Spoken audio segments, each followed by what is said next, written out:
سلام دوستان، به کانال نکتاب خوش آمدید. دانشمندان از قرنهای پیش درباره حیوانات تحقیقات می‌گذراندند و با وجود همه این تحقیقات هنوز هم حیوانات با رفتارهای عجیب و کارهای حیرت آور خود ما را حیران می‌کنند. در این ویدیو این رفتارها و کارهای عجیب حیوانات را یکجایی تماشا می‌کنیم.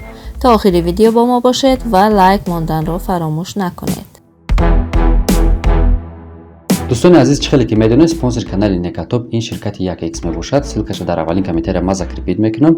البته که ما را پرومو کد خودمون داریم. شما اگر در وقت رجیستراسیون نکرد نویسید با شما $100 بونوس میتین که برای دپوزیت اول با شما خیلی یاردمتون میکنه. برای همین آدمایی که وجه صرفا میرن درباره چی گپ زدیم دروین سیلک رجیستراسیون کنین، مثلا بازیتون دوام تین و آدمایی که نمیفهمن در تریتورش تول نخرین. پرومو کد نک $100 بونوس. ویدیو را دوام میتیم رفتیم. از یک طرف دنیا با کرونا ویروس مبارزه دارد و از طرف دیگر استرالیا با آفت موشها مبارزه میبرد. در سرتاسر استرالیا مردم از موشها وحشت کردند و میترسند که توسط این موشها بیماری دیگری اوج نگیرد. میلیون ها موش به کارخانه ها، مزرعه ها و مردم عادی ضرر رسانده مردم را به تشویش آوردند. وحشت مردم وقتی زیاد شد که این موش ها از آسمان باریدند. خبرنگار کانال ABC لوسی تاکری این کلیپ را پهن کرده است. در این ویدیو یک انبارخانه را تازه میکنند تا محصولات کشاورزی را در انبار جای کنند. در وقت تازه کردن آن هزاران موش از آنجا کشیده برآورده می شود که بیشتر آنها مردند. این موش ها هزاران آدم را گزیدند و بیماری های گذرنده توسط موش ها در آنجا اوج گرفته است. آنها محصولات و خوراک های انبار شده را نابود کردند و به زمین ها و خانه ها حمله کردند. حتی لباس و خوراک در درون خانه ها امنیت ندارند. هر کجا نگاه کنی موش میبینی. مردم هزاران تن گندم را به خاطر موش ها نابود کردند، چون که اگر غله‌دانه ها موش داشته باشند بیماری های گذرنده اوج میگیرند. و همین خاطر این آدم یک دام اختراع کرده است که در درونش 100 موش زندانی شد. شاید سوال در سرتان پیدا شود که چرا موش های در دام افتاده را دیده دیگر موش ها درس عبرت نمیگیرند؟ جواب این است که اینها موش صحرایی نیستند. معمولا موش های صحرایی باهوش و دانا میشوند، چون که به آسانی خوراکشان را نمییابند. زاغ یکی از باهوشترین پرنده های دنیاست و این را همه شما میدانید. اما اگر به این باور ندارید پس ویدیوی نوبتی برای شماست. در اینجا دو زاغ با استراتژی عجیب دشمن جانی خود یعنی گربه را احمق کرده خوراکای او را گرفته میگریزند. شیر برای شکار طعمه از سرعت خود استفاده میبرد و با سرعت طعمه را به دام میآورد. ماه فوریه سال 2021 در پارک ملی ماسای مارا واقع در کنیا این صحنه دیده شد. این صحنه تماما به خصلت شیرها ماننده ندارد.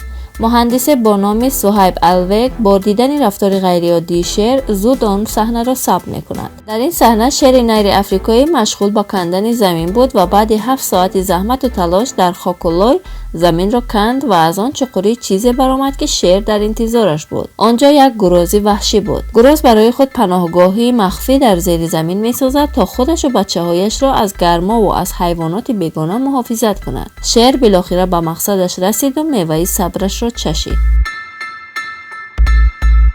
ویدیوی ثبت شده در دهه گوات هندوستان مورد توجه مردم قرار گرفت. در این ویدیو فیل به موتورسیکل کنار راه نزدیک می شود و کلاه روی آن را گرفته می خورد. شاید برای بعضی‌ها این کار خنده آور باشد، اما باید از دیدن این صحنه ناراحت شویم که فیل بیچاره از گرسنگی کلاه را به مثل تربوز خیال کرده آن را خورده است.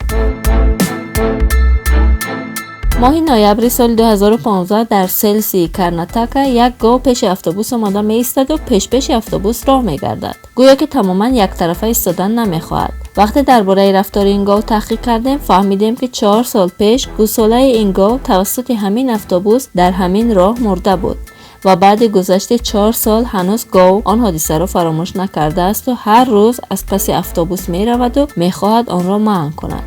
این 4 سال کار هر روزه گاو همین است. با دیدن این صحنه دل هر بیننده می لرزد.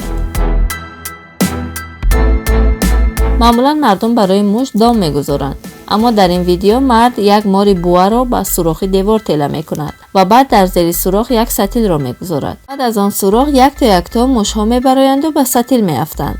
بعد در آخر ماری بوا از سوراخ میبراید و گویا که او را برای همین کار تربیت کرده باشند. شاید فکر ما درباره این صحنه فرق داشته باشد، اما من نفهمیدم که چرا موشها طوری برآمدند که ترس در آنها دیده نمیشد و بعد مار هم طوری برآمد که حرکت سر او نشان میداد که گویا او برآمدن نمیخواهد و کسی مار را تله داده میبرد. به هر حال معلوماتی عمیق درباره این صحنه نیافتیم. حالا به این صحنه نگاه کنید که یک سگ خانگی در نزد سیمخواری برقدار طرف خرهای آن طرف سیمخوار وق وق دارد که ناگه به سیمخوار میرسد و بعد یک لرزیدن از قوه برق چنان میگریزد که همه را به خنده میآورد. حتی خر هم با دیدن سگی که به سزای عملش رسیده است میخندد. مرغ دریایی با دزدیدن خوراک توریستان ساحلی دریا مشهور شده است، اما این صحنه ثبت شده در برایتن انگلیا نشان می‌دهد که مرغ دریایی سمکه دستی این دخترک را که در شهر سرگشت دارد دزدیده می‌گریزد. این وقتی روی داد که دختر مرغ را در نزدش دیده سمکه را به زمین میگذارد و تلفنش را روشن کرده میخواهد که او را در تلفن ثبت کند. بعد دویدن دختر دوستش تلفن را به دست گرفته صحنه را ثبت میکند و بالاخره دختر در پایان راه سمکه‌اش را از چنگال مرغ میگیرد. با دیدن این صحنه میفهمیم که پرنده ها هم دزدی را با مثل انسان ها یاد گرفتند.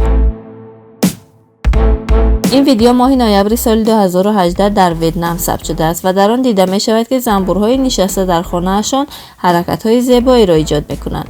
آیا سبب این حرکت زنبورهای عسل را می‌دانید؟ اگر نمی‌دانید پس کانال نکاتوب به شما سببش را می‌گوید. در واقع این حرکت‌های زنبورهای عسل شیمرینگ نامیده می‌شود. این کار آنها مکانیزم دفاعی به حساب می‌رود. آنها برای دور کردن دشمن این کار را می‌کنند. وقتی دشمن به کندوی آنها نزدیک می‌شود، همه آنها یکجا این حرکت‌های زیبا را می‌کنند. دشمن هم یک زنبور را انتخاب کرده نمیتواند و با صدای گروهی آنها ترسیده به تومه برگشته می رود. حالا این کار را چه خیل میکنند؟ زنبورهای بالای کندو بدنشان را 90 گرادوس میبردارند و یا آنکه پرهایشان را میکشایند و دیگر زنبورها کار آنها را با نوبت تکرار میکنند. مهاجرت پلنگ‌ها به منطقه‌های سرآدم شهر مردم هندوستان را به تشویش آورده است. آنها برای یافتن خوراک به منطقه‌های شهری می‌روند. به همین مانند یک واقعه 15 مارس سال 2019 روی داد. یک پلنگ به دهه الوار در راجستان درآمد. او از یک بام به بام دیگر میپرید و گاه از مردم میگریخت، اما مردم جمع شده او را ترساندند و به همین خاطر او به مردم هم حمله کرد. سرانجام او را بیهوش کرده دستگیر کردند. واقعه به این مانند در ماده پردش هندوستان هم روی داد. پلنگ به درون خانه درآمده بود و با راه دامپرتایی او را قپیدند، اما تا آن زمان 4 نفر را زخمی کرد. تشکر که تا آخر ویدیو با ما بودید. برای بخبر نماندن از ویدیوهای نوبتی به کانال ابونه شوید و زنگولچه را پخش نمایید.